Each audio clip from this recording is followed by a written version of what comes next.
yang membuat sekarang saat ini lebih banyak perempuan memilih untuk lebih mandiri, lebih mau bekerja A sampai Z, lebih mau multitasking dibandingkan dengan pria-pria? Apa yang misalkan kita lihat secara psikologis gitu? Apa sih sebenarnya yang membuat perempuan tuh mau banting tulang gitu ibaratnya? Apakah karena memang kesempatannya juga terbuka lebar? Iya, karena memang kesempatan harus diakui memang di dunia kerja, kesempatan wanita untuk mendapatkan pekerjaan tuh jauh lebih mudah dibandingkan pria. Karena persaingan pria untuk mendapatkan level yang lebih tinggi terutama itu sangat sulit gitu ya. Dan biasanya memang di posisi-posisi puncak itu kan didominasi oleh pria dan persaingannya sangat ketat sekali gitu ya. Sementara untuk di posisi wanita itu sebenarnya sangat terbuka lebar karena memang secara psikologis dan juga secara gender memang di secara publik itu memang lebih mudah gitu untuk masuk ke dunia bisnis, untuk masuk ke dunia kerja gitu ya. Karena seiring dengan perjalanan waktu memang eranya wanita itu semakin diterima gitu. Zaman dahulu mungkin masih banyak perusahaan-perusahaan yang skeptis atau masih banyak negara-negara yang memang mengesampingkan wanita. Sekarang ini sangat terbuka. Bahkan kalau kita lihat ya di profesi atau posisi-posisi tertentu ada kuota yang diberikan gitu. Kita ambil contoh misalkan let's say di kementerian misalkan let's say 10%-nya harus wanita gitu ya. Di legislatif 30% kuotanya harus wanita gitu. Jadi memang sudah mulai diakomodir wanita-wanita ini untuk tampil gitu. Di sisi lain persaingannya juga belum seketat pria gitu. Karena memang apalagi di Indonesia ya budaya-budaya misalnya wanita menjadi ibu rumah tangga, wanita ketika menikah itu mengurus anak dan sebagainya itu masih sangat besar. Terutama kalau kita lihat mungkin yang di daerah-daerah ya. Kalau di kota-kota besar mungkin iya gitu multitasking segala macam tapi serba banyak gitu. Tapi di Indonesia sendiri lebih banyak kan di rural yang memang kita mungkin di kota-kota besar nggak melihat secara lebih detail gitu. Tapi persaingan untuk masuk ke posisi-posisi puncak itu memang harus diakui untuk wanita tidak seketat pria gitu ya. Itu mungkin jadi faktor juga selain juga faktor budaya, tekanan sosial, gaya hidup. Jadi kan kayak gaya hidup dari luar banyak sekarang kan ada fenomena wanita mandiri yang tidak menikah gitu ya. Tanpa mendiskreditkan itu benar atau salah itu pilihan masing-masing gitu ya. Silakan aja. Tapi memang fenomena ke arah sana itu semakin besar ya fenomena wanita mandiri ini gitu. Baik, tapi memang mungkin belum begitu kerasa ya buat beberapa wanita di luar sana yang memang merasakan sekarang udah hampir punahnya begitu ya para lelaki mapan begitu. Tapi sebenarnya kalau misalkan kita lihat ada nggak sih fenomena yang sebenarnya apa ya yang memang benar-benar mendominasi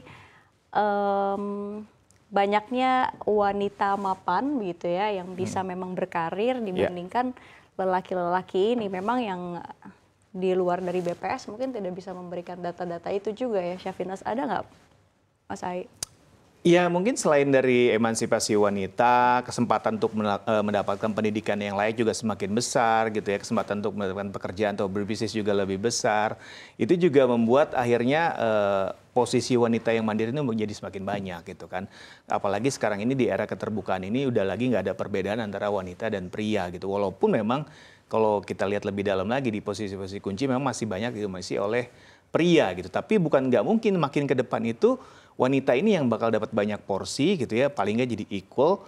Nah, sementara pria yang sebenarnya saat ini banyak gitu ya, yang memperebutkan posisi itu akhirnya menjadi sangat kesulitan gitu. Apalagi budayanya kan kalau di Indonesia sendiri kalau kita lihat itu yang pencari nafkah utama itu pria gitu. Makanya beban terbesar itu secara psikologis di pria gitu ya. Kalau misalkan kenapa wanita banyak lebih mandiri bisa multitasking? Karena mungkin secara psikologis beban yang diemban wanita itu tidak sebesar pria gitu. Karena ketika pria itu dia menyandang beban tidak hanya untuk dirinya, tapi juga nanti untuk pasangannya, bahkan mungkin untuk orang tuanya atau mungkin untuk mertuanya atau keluarganya yang lain gitu. Sementara kalau untuk wanita biasanya bukan semua nih ya, cenderung kalau tadi Syafinas bilang kan biasanya juga ada senior-senior, iya betul memang ada gitu ya.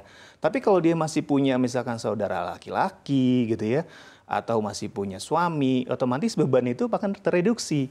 Sementara kalau pria itu nggak ada ceritanya akan di-sharing ke istrinya atau mungkin ke adik perempuannya, walaupun ada, tapi ya pasti secara etika tidak lebih besar dibandingkan wanita gitu ya. Sekarang gimana deh konteksnya? Kalau misalkan sudah nih konteksnya kita ada dalam hubungan yang memang sang kekasih ini memang tidak kondisi ekonomi tidak lebih baik atau tidak lebih tinggi dari sang perempuan. Sang perempuan dari segi gaji, dari segi kondisi ekonomi masih lebih tinggi dari si laki-lakinya. Apa yang bisa dilakukan oleh si perempuan untuk bisa memotivasi, mengajak si pria untuk paling tidak setara? Ya pasti kan sudah diajak, sudah di ini. Tapi gimana caranya agar si laki-laki ini nih paling tidak memiliki keinginan, eagerness, spirit yang sama dengan si perempuan ini gitu. Karena kan kadang laki-laki tuh comfortnya, lalu multitaskingnya itu kan tidak akan sama gitu kan dengan perempuan. Gimana? Apa yang bisa kita lakukan sebagai perempuan? Iya, sebenarnya kalau tujuannya menikah, tergantung tujuan dari menikah setiap orang tuh beda-beda gitu ya. Kalau tujuan dari pernikahannya itu memang murni karena financial gitu ya mereka sudah kesepakatan gitu ya. Nominal finansial yang disepakati, pembagian keuangan yang disepakati gitu. Tapi kalau misalkan ada tujuan-tujuan keuangan lain yang harus disepakati gitu atau yang memang ingin dicapai gitu oleh pasangan ini, ya pasti mereka harus bikin perencanaan gitu kan. Intinya kan kesepakatan bersama. Kalau sudah mulai pasangan ini kan tidak lagi melihat si wanita lebih besar atau si pria lebih besar. Tergantung kesepakatannya gitu. Apakah kalau misalkan wanitanya penghasilannya lebih besar dibanding prianya, kalau wanitanya setuju nggak ada masalah gitu kan. Tinggal nanti dibangun perencanaannya seperti apa gitu ya. Pasti dalam setiap perjalanan tuh akan ada tujuan-tujuan kan ya. Nanti pernikahan impiannya pengen seperti apa gitu ya, rumahnya ingin seperti apa, kendaraannya, nanti ketika punya anak ingin seperti apa. Nah ini yang harus dicapai bersama, disepakati, dan direncanakan gitu ya.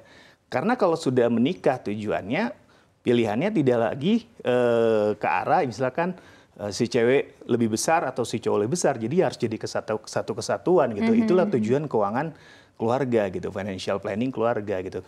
Beda ketika memang ingin masing-masing gitu ya, apalagi kalau memang ada perjanjian pisah harta misalkan. Nah, itu mungkin akan beda lagi ceritanya. Ya, misalkan ketika ada perjanjian pisah harta, sang istri menanggung kebutuhan ABC, suami misalkan ABCDE, ya udah nanti bebannya tinggal dibagi gimana caranya si pria ini bisa mengcover gitu ya kebutuhan-kebutuhan yang memang terjadi ketika dia nanti memutuskan untuk menikah. Jadi memang intinya adalah kesepakatan dan bikin perencanaan perencanaan untuk mencapai tujuan-tujuan keuangan tersebut. Gitu. Oke, aduh semakin menarik ya ngomongin pernikahan. Tapi kita beralih dulu ke pertanyaan sosial media di Instagram @cnbcindonesia.com.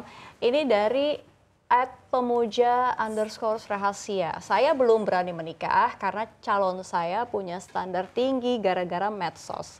Bagaimana sih sebenarnya standar kesiapan finansial untuk menikah?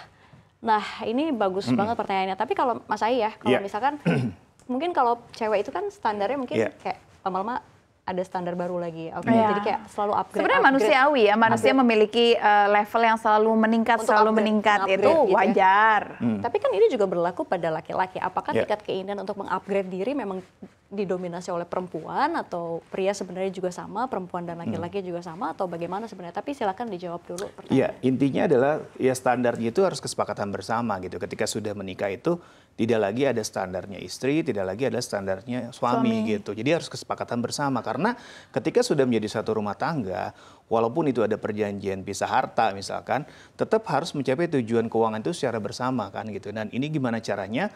Mereka buat perencanaan yang matang dan juga kompak dalam menjalaninya dengan dievaluasi gitu ya.